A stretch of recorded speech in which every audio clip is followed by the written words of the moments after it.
Well, emotions, as you can imagine, are still running high the day after the mass shooting there in Louisville. Today, I caught up with the Deputy Mayor, David James, who talked about losing close friend Tommy Elliott, who was the senior VP of the bank. When this happened, you may not have known the people directly that were injured or killed in this unfortunate, tragic event, but you may know someone that does. It may be somebody that you worked with or somebody's cousin or uncle. And so the people have just really been touched by this throughout the entire community. And people know each other and they love each other in this city. And so it's hurt us to our core. Yeah, it's very personal to me.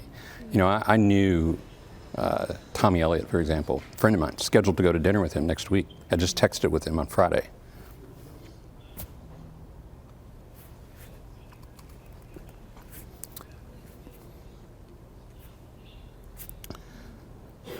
Sorry.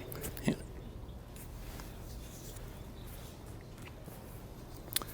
Tommy Elliott's a friend of mine. His wife is a friend of mine. I saw her at the hospital yesterday. And we were scheduled to go to dinner.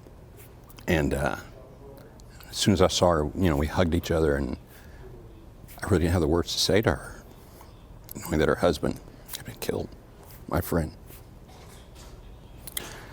And so, you know, we are all very connected to each other in this community. It's just very hard. U.S. Congressman Morgan McGarvey, who represents Louisville, says enough is enough when it comes to gun violence. I sat down with him today in his Louisville office where he described the moment he found out about the tragedy.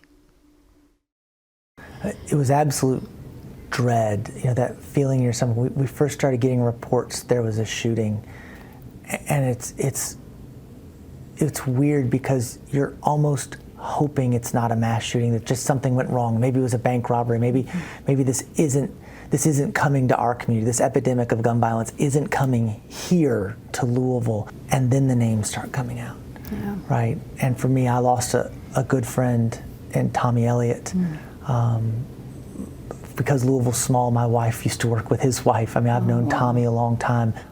I got a call in the middle of the day, frantic, from a woman who was our maid of honor. We're the godparents of two of her children, and she said, I'm at Jessica Barrick's house. She can't find out anything about her husband. Can you find out what's happened? Oh, wow. And I called LMPD, very responsive, as they were all day yesterday. And, you know, and they told me, we can't conclude anything, but he's not on the list of survivors. And to have to call back and give that news, you know, pales in comparison of what his wife then had to tell their two small children that night. I mean, this community is going to hurt for a long time.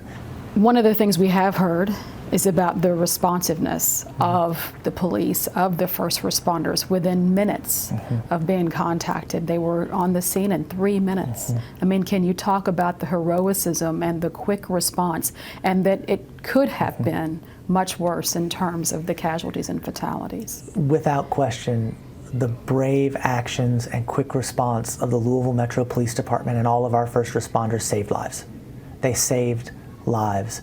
There's a young man who walked in with an AR-15 on the Monday morning after Easter, and the police were on the scene, and they literally put their bodies in the line of fire and saved lives, and we owe them an unpayable debt of gratitude for that. As we prepared tonight's broadcast, Louisville police released body camera video from yesterday's shooting. We are still reviewing that video, and we'll share it with you tomorrow on Kentucky Edition.